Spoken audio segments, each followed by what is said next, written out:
Love Podcast 8 Monsters.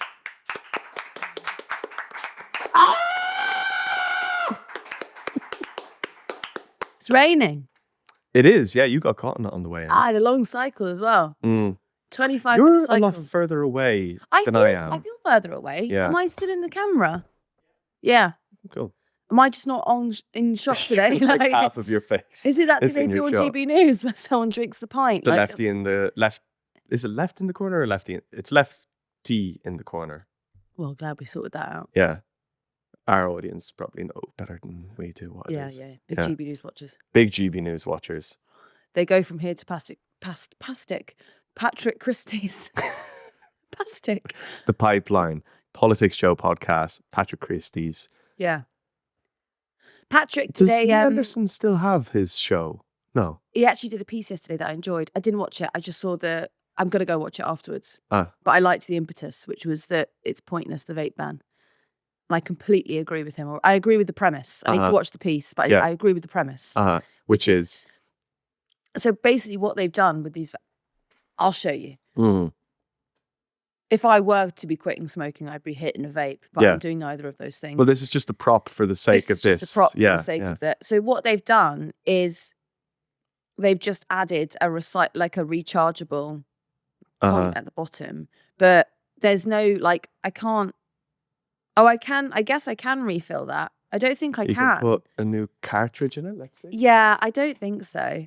Don't pull it apart because not that I need it.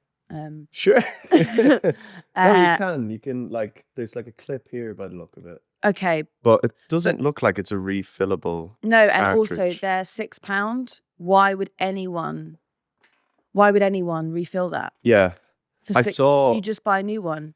There was something I think in an off license in Birmingham or something where they changed the display to mouth operated air fresheners. Yorkshire, very good. It was Yorkshire, yeah.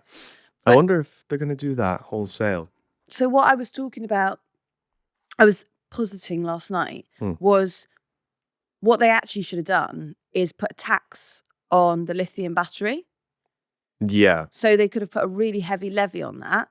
They need tax money at the moment. And it would force people to go home and recharge them. Because I'm going to be honest with you, why would I recharge that if I can't put the juice back in? I don't need to. Yeah. It's just going to go in the bin and I'm going to buy another £6 if I was a vapor. That is it's a twofold issue, isn't it? It's single-use plastic, but also the battery is just not being recharged when it can be recharged. It just doesn't have the capacity in the vape itself to do so. Yeah, and because they're not run out properly, they set the bins on fire. Yeah.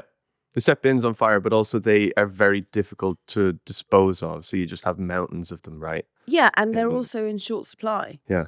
They're not the amount that we are using means it's in short supply. Yeah. Have you ever seen those videos of the workers in the factories in China that are testing the vapes to see if they all work? Yes. It's outstanding carry on. Yeah. They just have a stack of Lost Marys in their hand like that, and they play it like a pan flute. But it is pointless. I mean, imagine the levy you could have put on that. You could have done you could put a £2 levy on each one of them. Yeah. The company the company has adapted because they've added a reusable charger. Do you know what I mean? Which is a pretty heavy operation because I'm sure they're producing hundreds of thousands of them every couple of hours. Yeah. And the production line is just constantly operating. That at one point they just said the UK is getting rid of these, start putting USB ports on them, But it's imagine that £2 on every vape, then they would be going for £8. People would pay that and the company would have adapted that you had to refill them. If you were smoking that, how long would it last you? They're 200 puffs, I think. Right. So they're 20 cigarettes? Oh, so it's No, sorry, they're 600 puffs. I remember looking it up and an elf bar was the equivalent of 20 cigarettes. Right. Does it feel like that when you get through an elf bar? Don't know. Well, of course, yeah. Don't smoke it. Yeah. How would you know? Anyway, this outside is a really of that, light one. This is. Oh no, I don't know. I'm not very good with. What, percentages or what? 2% nicotine. What does that mean? if you ingest the whole vape, No, because a friend of mine 2% said, of your body is nicotine. well, hang on. My friend this morning was talking about how she's quitting and she's got herself down to quite. Let me have a look. Because she said it was quite low. A percentage of nicotine, or how much of your she's body? down to 1 milligram. What's that got to do with percent? They're just playing with numbers here now, aren't they? It's just they're faffing about, aren't they? What percentage of your body would be nicotine before it would be a problem? Well, someone I know did do 2 Lost Marys in one day and they were really ill. Really, really, I mean, like really ill. And you say what? It's 200 puffs in a Lost Mary? Or no, it's a box of cigarettes, roughly. No, I think it's the equivalent of 20 cigarettes. So they smoke 40 cigarettes. So 2... Pussy. I could have done that. Yeah, that's a wimp. Yeah. That's a wimp if I've ever seen one. Before we continue, shall we have a look at some Conservative Party Well, let's set it messaging up properly. Yeah. So, we're going to do a watch-along. This is our Bobby J watch-along. Big Bobby J. Shame we haven't got those hats.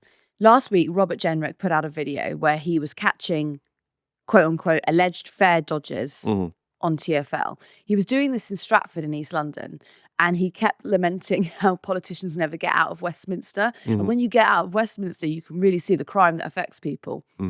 Stratford's hardly out of Westminster, is it? It's one tube. It's the Jubilee line. Famously not an MP for anywhere in London. He's not. Yeah. Anyway, he's back on the crime wave.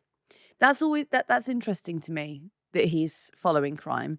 Someone actually totted up the stats of if he had. I'm so confused this morning. So I was on Good Morning Britain on Friday, and this is what I had to say then. I was just looking up actually where his constituency was, because he was talking yesterday about how politicians need to get out of Westminster and they need to start focusing on the people again. Yeah, his constituency it's not in Stratford. It's actually nowhere near London. I think possibly people would rather him be in the area where he was elected. But do you know what I love about Robert Jenrick? What's so interesting is that he's talking about fare dodging. He's talking about, fair pay if you're, it's not fair on everyone else if people aren't contributing. Just a short couple of years ago, he was helping out his friend Richard Desmond, who was creating this £1 billion housing project over on the Isle of Dogs in East London. And just before this new piece of legislation got in, Robert Jenrick sneaked through the planning application, which meant that Desmond didn't have to pay £40 million to Tower Hamlets. And look, a couple of pounds here and there with a fare, yeah, it's annoying, but imagine what £40 million could have done to the borough of Tower Hamlets. He's not wrong. I can't remember the exact numbers, but it was, if Robert Jenrick was doing that for 1,000 years, he still would not recoup the amount of money lost had he not fast-tracked his mate's planning application before new legislation came in. Slaps. So he's kind of just picking and choosing his fights here as well. But also, it's just really ratty behavior. Like, why are you... Don't be ratting on people, man. Just let them be, It's not that big of a deal. There's a Conservative advisor, a former Conservative, Spad, who I actually really like as a person, but he seems to be very irritated that last week I said I probably wouldn't stop a fare dodger. But I wouldn't. I don't... Well, why would you? It's none of your business. It's none of my business. Yeah. It's also like, I don't want to sound overly moral. But how do you know that they can't afford it? How do you know that they're doing that out of spite rather than they actually just don't have the cash to do it? Yeah. But it's also, like, in comparison to places like New York, there isn't that much of a problem with fare dodging in the UK. Now, fare dodging is happening anyway. They've cut it down. Cut it right down, yeah. But I don't know, the video itself is just like, he initially prefaces the whole thing as though Sadiq Khan should be doing what Robert Jenrick is doing in the video. Yeah. But then he starts guiding people towards the transport police. Then it's just, if that happened I'm trying to think if it happened in Dublin, if someone on the Lewis, which is famously free, by the way, if you're ever in Dublin, you don't have to pay for the Lewis. You do. That's just like I was like, oh, it's interesting. a I was like, what a wonderful fact. it's an inside What a joke. wonderful little tour guide tip. It's an inside joke with Irish people that you don't have to pay for the Lewis. If there are any Irish people listening, they're probably going to be in the comments now saying that I'm lying and it is actually free, but it's not free. You do have to pay to use the Lewis. Don't listen to the people in the comments if they're there. But Rat. Yeah, but I'm not telling on those people. I've seen people that have been told on by other people on public transport and they get marked, you know. So it was quite a risky thing for Robert Jenrick to do, because he's not a very recognizable person. Excuse me. know? Excuse me. Do Do you you want to know go what I back mean? and pay? Do you know Excuse what I mean? me. Like, you're running the risk of getting a slap. Do you know what I mean? Oh, yeah. Like, Well, Susanna Reid pointed out something interesting actually yesterday, Hmm. that a man does say to him, I have a knife. yeah. And Robert, Yeah. Bobby J is like, you have a knife? Yeah. And then does nothing about Does it. nothing. Yeah. Then he goes back to being like, well, we better head back to the barriers and catch some more fare dodgers. And it's like, I think that you should have reported the guy who had the knife. Yes. Yeah. You know. Shall we have a look at his latest foray into How will we do it? Do you want to come over vigilantism? here and watch it? And then we'll put it on picture in picture for the viewer. Yeah. We'll come round here. We'll share a mic, shall we? Let's share a mic. This is going to be interesting. Are we both in shot, guys? Like that? Why is it that Keir Starmer's Attorney General, Lord Hermer, represented all these clients? sick. Amazing. He says cab rank rule, and it's a vital legal principle. Gary, what's the cab rank rule? It means the first cab of any rank that the must GB take News the guy? first customer. Easy, and it's the same for many lawyers. Can I just pause for 1 second there? I thought that was the guy who eats the Chinese for a minute. That's the cabbie that does be in Lee Anderson's. I don't know if Really? is he still on GB News, Lee Anderson? I don't know. He had a segment on his show where he would be in a cab either on his way to the studio or on his way back from the studio, And and he he was talked to chatting this to cabbie? that cabbie. Yeah, So Bobby J is used an insider cabbie. yeah, Okay.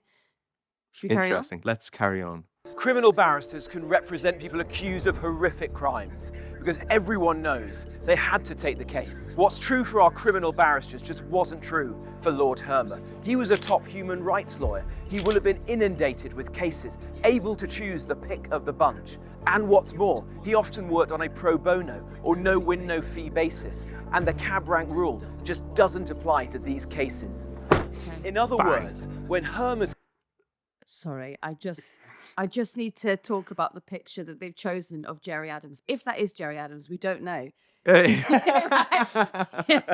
Jerry Adams would, of course, deny that that's a photo of him.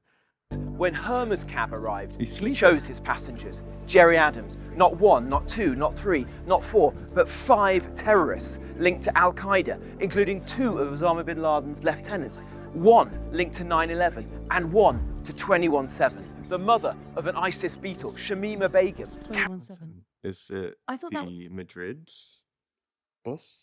Anyone know what 21/7 is? I thought it was 7/7. It is 7/7. What's 21/7? It must be the is 21/7 the Madrid terrorist attack?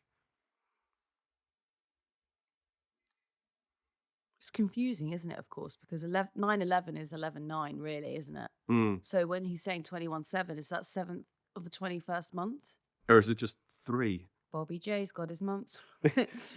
Terror attack. Yeah, do it on the work Wi-Fi. That's good. 20. Oh, attempted bombings on the 21st of July 2005. Series of 4 coordinated Hey, suicide I did attacks. not know that they came back again in another July. That's interesting, isn't it? No, it's the same year, isn't it? 2005 was when 7/7 happened. Oh, they tried like to 2 come weeks later. back. Yeah. Okay, I've got you. Yeah. My God, was that 2005? I remember it like it was yesterday. I was over in London the day I after know that. you were. It's crazy, that, isn't Yeah. it? Anyway, let's continue. Shamima Begum, Caribbean nations demanding reparations.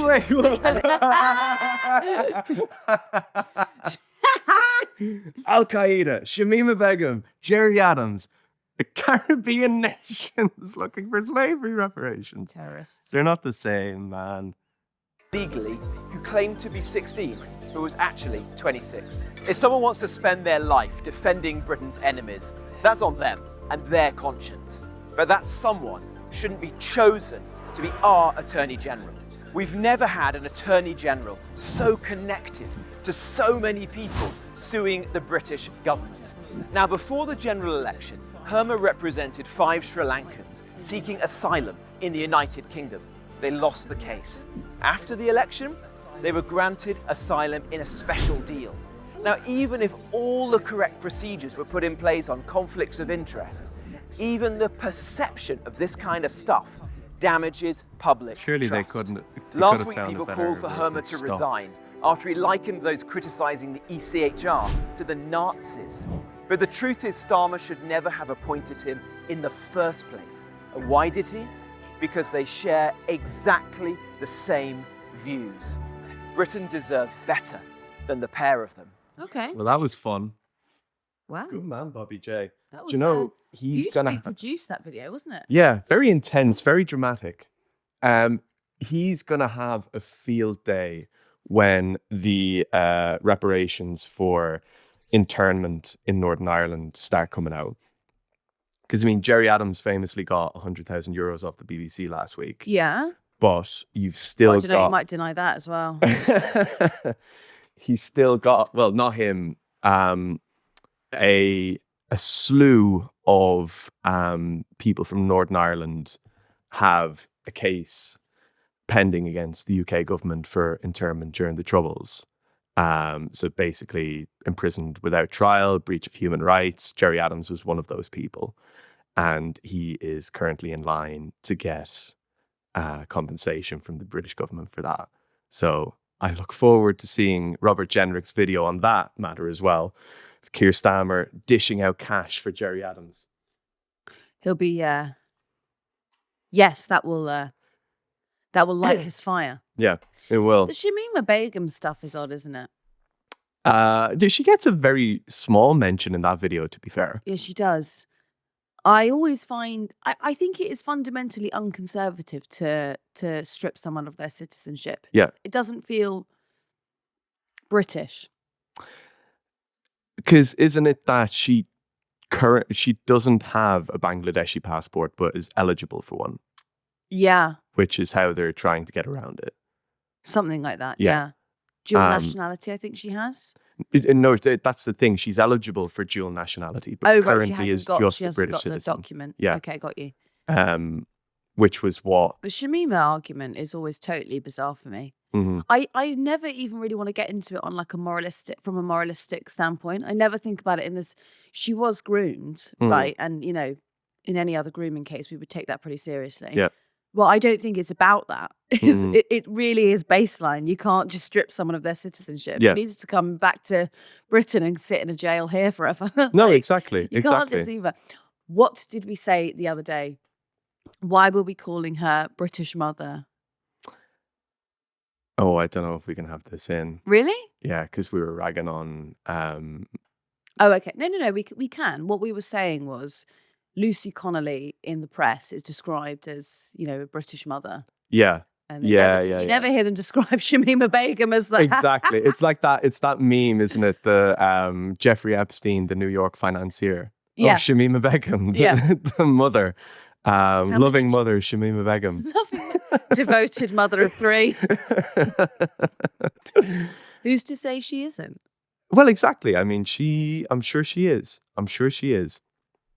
It is, I don't know how this is just a bit of a whirlwind podcast at the moment, isn't it? We're just talking about the Robert Jenrick video. Yeah, this is smooth jazz. I think we're so in early, we watched that live with you, so actually would be really interested in what you think about it. Yeah. Why don't you, I mean, I guess the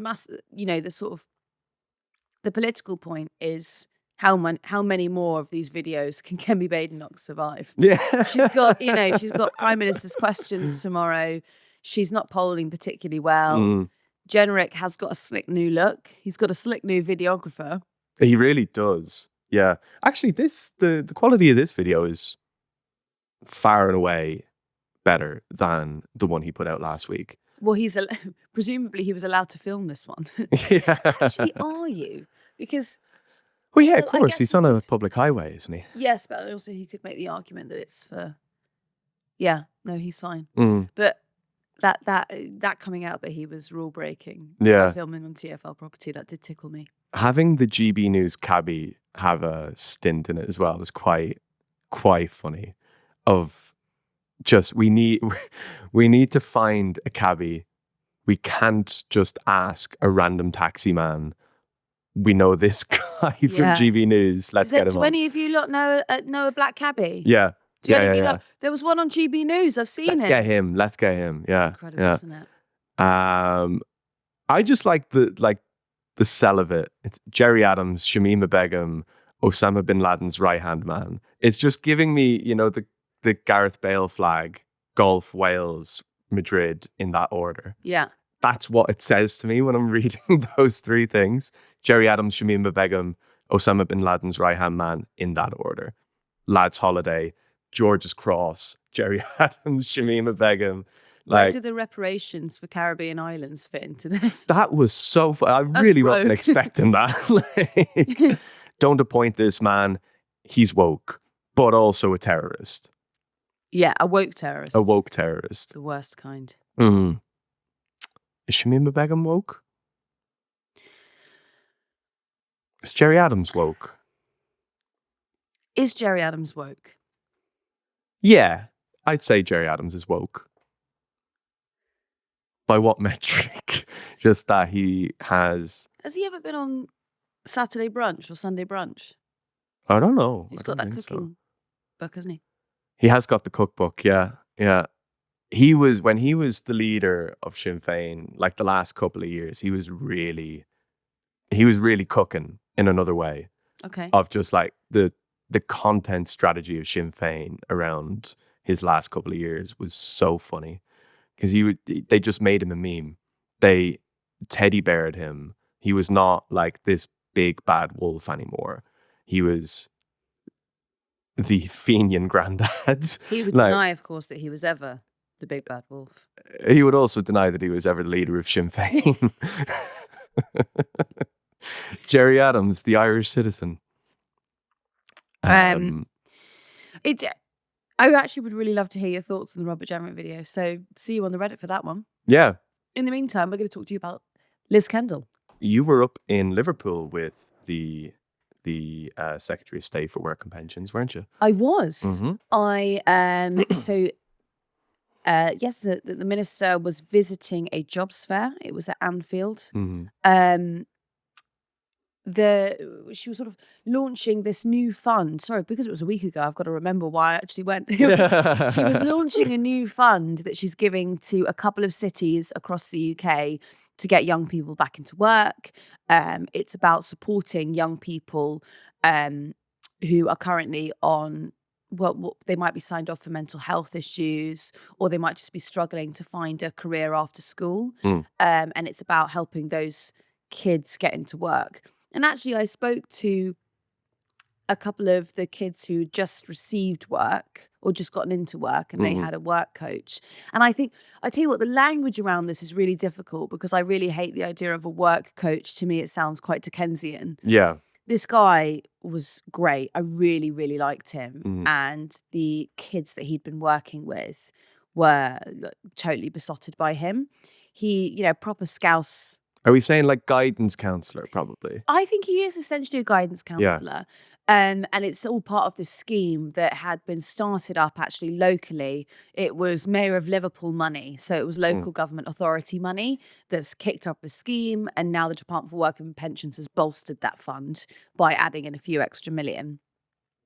These guys that I spoke to, they were talking about their poor mental health and about how they got into a situation where they were frightened to leave the house, but having this work coach, again, I don't really like the terminology, but it doesn't really matter. Having this work coach that they could go and have like a tea with or meet with to guide them into work, particularly in cases where some of these children didn't have parents per se. Okay. A couple of them were care leavers. Right. I thought it was a really nice scheme. But up until what age can you continue in the scheme? I believe it's up until 25. Okay. Right. But I should probably double check that. Yeah. Anyway, I think on it, as I said, it was a local government authority scheme to begin with. And Liverpool and Everton, they both put cash in to the scheme. Oh, good. Okay. Which is quite nice, quite wholesome. Yeah, community-led kind of innovation, community-led, purpose-driven. I quite like that. things. I mean, I think that you do need cash to help care leavers get into work. There's of course. also, the things that the scheme were offering, things like free travel. That is to me, that's golden ticket, right? Yeah. When I went up to meet Andy Burnham to talk about his nationalisation of the buses, he was showing us how the decrease in unemployment since nationalising the buses. Because if you can afford to get onto the bus, you can go and work on the other side of the city. That really can be a barrier to entry for a lot of people. Of course. So free bus travel. It also offered accommodation for care leavers. Right. So do you know when you hit 18, you get chucked out? Yeah. If you're not in education, you're out on the street. This scheme offers you a place to stay. Brilliant. And this is being expanded across the country now, outside of the Liverpool. No, it's just in 5 key cities at this point. Yeah. So it's a trial scheme, and then it will be expanded if it goes well. An interesting scheme, considering the kind of the furore around Liz Kendall has just all been about Pip and cutting Pip. Well, we don't know if they are going to cut Pip anymore, do we? Well, we'll find out. And obviously, I did want to ask about this. I tell you what. Well, so there's a little bit of it's worth hanging on, I think, for the end of this interview. I think, let me just play you. So she was talking about this scheme. I went to interview her about that. Here she is talking about that scheme. We're in Liverpool. Yeah. They're about to receive a grant to help young people into work. What will that look like? Well, we're launching our youth guarantee in the Liverpool City region today, backed by £5 million of additional funding from the Labour government.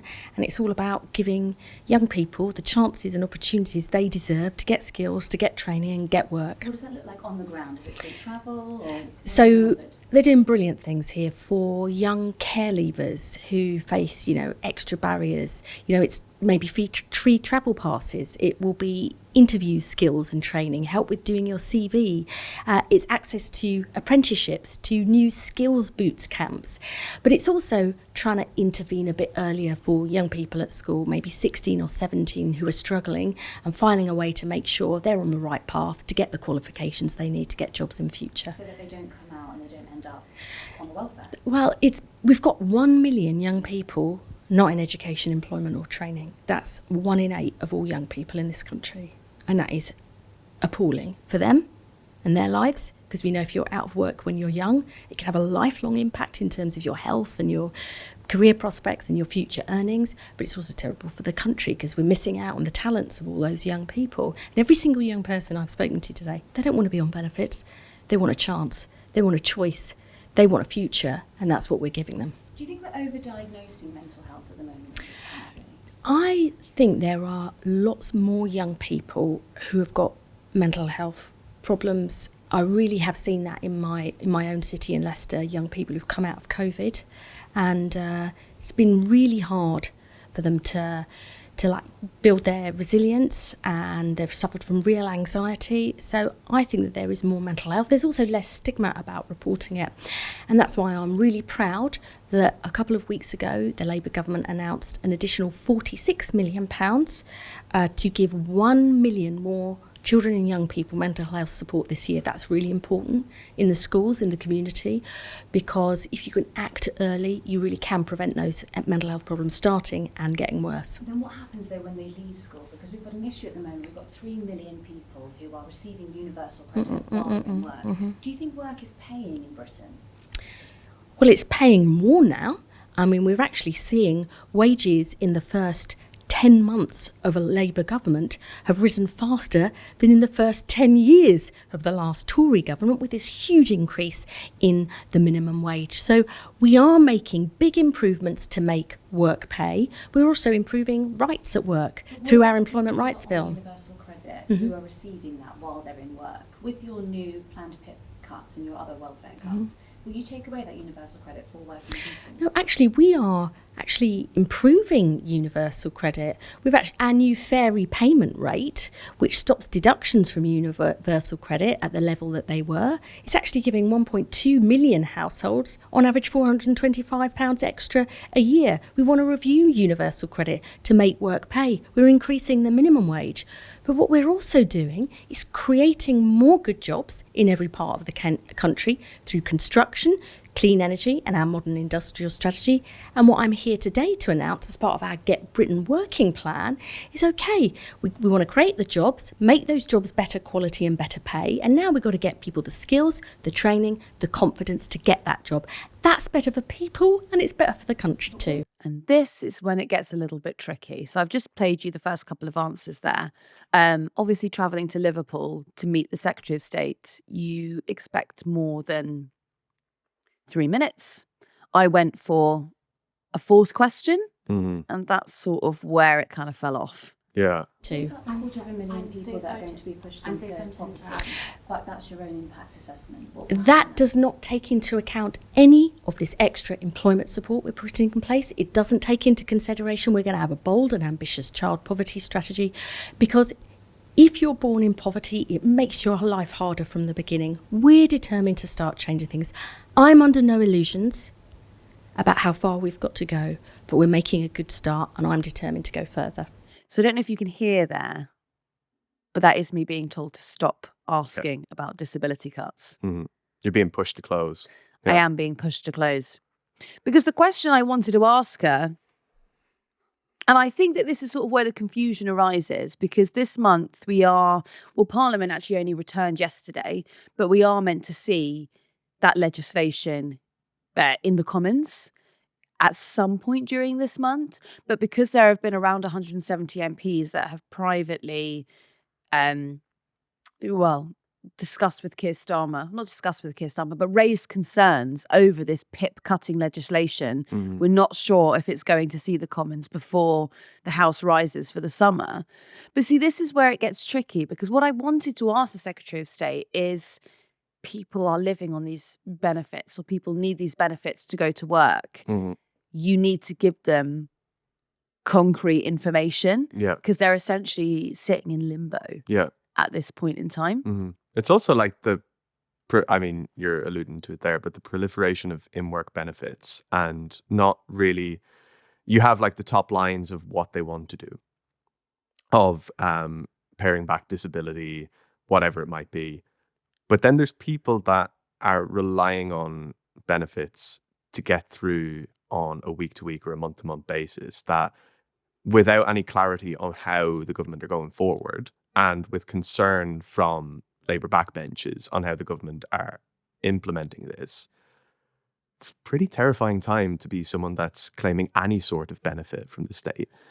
Yeah, absolutely. And when you consider that, PIP payments are sort of like they're an appendage to either welfare you might receive because you can't work, or they're an appendage to your salary. So they're things like a mobility car, or that they're things like it's a payment to help you work.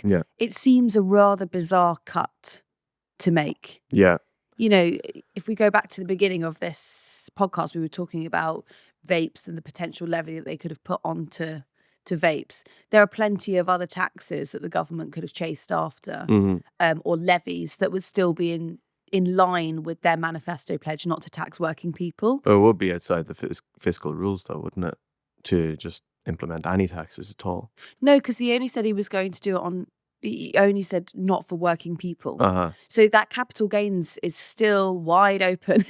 Land value tax is digital still there. Services, you name it. Yeah. Well, digital services is probably gone now as well, isn't it, with the US trade deal? Well, considering that JD Vance, pretty much, that was one of the first things he said to Keir Starmer in that meeting, wasn't it? He was moaning about the online safety bill and about how that could hurt American businessmen. I wonder, considering you've got upwards of 150 MPs in the Labour Party that are threatening to, or considering voting against the government on this, and then naturally the Conservatives, I think I read yesterday or the day before that the Conservatives are going to vote against the PIP cuts, not because of how cruel they are, but because they don't go far enough. But so the will they, won't they scrap it is interesting to me, because I wonder, when you had things like the 2-child benefit cap and you had people like John McDonnell and Zara Sultana losing the Labour whip because of their opposition to that, can the government afford to take the whip away from maybe 100, in and around 100 MPs? No, absolutely not. He's also not, there won't be 100 MPs that will rebel against him. I think that it's a very exciting media storm, right? To say this is going to be Starmer's first big defeat in the House of Commons since becoming Prime Minister. It's not going to happen. They are going to amend this legislation. There's still a green paper to come, and there's still a little bit of tweaking that can be done. And what the bulk of the more moderate MPs are asking for is more leniency for people who might have. One of the discrepancies is if you've got, how do I phrase this? If you've got more than one thing, more than one disability, they want sort of a point system so that you're not affected by these cuts, because that's one of the, there's going to be bargaining. They're meeting with the PLP regularly. They're going to tweak things before it meets the division lobby. It's not going to go to the House of Commons in the form that it's in right now. Yeah. And just one more thing I wanted to add on to that. We haven't really spoken about universal credit. The health element of universal credit would be affected by these PIP cuts. But if you remember, during COVID, there was a £20 uplift that was given to people who were on universal credit. And it was actually Labour in the January of 2021 who tabled an opposition day motion to maintain the uplift. This was when the Conservatives were going to slice it back off again. Yeah. So that was Keir Starmer who put that forward. And it did actually pass unanimously. I think it was at nearly 300 votes it passed by, because Conservative MPs were advised to abstain, possibly because the optics of saying, well, all of these Conservative MPs voted to push people back into poverty wasn't a real good look. Yeah. Especially in January 2021, you're during the pandemic at that point as well. Absolutely. Yeah. But, keeping that £20 uplift, these people on universal credit, that wasn't adjusted during inflation. We had at one point 11% inflation, and just for the people at the back, when food prices rise, when energy prices rise, well, energy's a little bit different, but food certainly, they don't go back down again. No. Once bread hits £1.50 a loaf, it stays there. It stays there and goes further. Yeah. Yeah. So you're looking at compound interest, right? On all of these items. People on universal credit still haven't had an uplift. Yeah. Or a tangible one, a significant one. Yeah. It's always playing catch up with the cost of living. You're never on par, or you're never hitting parity with what you were once able to afford, especially since like the mini budget, 2022 mini budget, like the disparity between what you earn if you're on benefits and what you can afford to buy has grown wider and wider and wider. And there's no meeting. There's no narrowing of that gap at any point. And so then when, like, this, as I was saying earlier, like the uncertainty around how any of these, how any of your benefits outside of disability benefits or health-related benefits are affected by the reforms, when you're already in a position where you've spent 5 or 6 years really scrimping, and you're unsure of how you're going to be impacted in a year's time, it's not a good place to be in. But it's a totally nonsensical position for the government to take as well, because this is what I would have liked to have asked this Kendall about. I do think that people should be helped into work. I think that for many people, work gives you purpose. But for a lot of people who aren't in work, it's because they are not able to get into work. And it might be because they don't have access to a car, or they don't have access to particular equipment that they need. Cutting the PIP payment that is there to supply the help to get into work, that to me is nonsensical. Yeah, you need to put structures in place to allow people into work or to empower people to, whether it's things like grants to work from home for people who have mobility issues or whatever it might be. You need to have these things in place, and you need to see a direct impact of the work that you're doing to make it feasible for people who can't work now to work. And then you can maybe consider paring back on other things like disability benefits, like out of work benefits, like health benefits. But to do that before you put any consideration, investment or research into why people aren't working in the first place is, I don't know, it's cutting off your nose to spite your face. And twinned with the push against people working from home, the government push to get people back into the office. Stupid. Silly. Then, you know,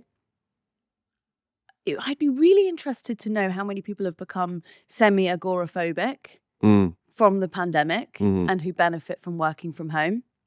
Yeah. It makes more sense to have people working from home than not working. Well, Look, I don't work in the Department for Work and Pension. But if I did, I'd probably say something like that. The DWP are on a massive recruitment drive to get thousands of new... That's what the defence spending is for. They're going to get new soldiers to knock on people's doors who are working from home and force them to find an office to work in. Yeah. Like, yeah. What time is it? I think we were about done there, Albin. Yeah. Right, fellas. Thanks for good coming. Tuesday podding, that, isn't it? See you on the subreddit, fellas. You will indeed. Bye.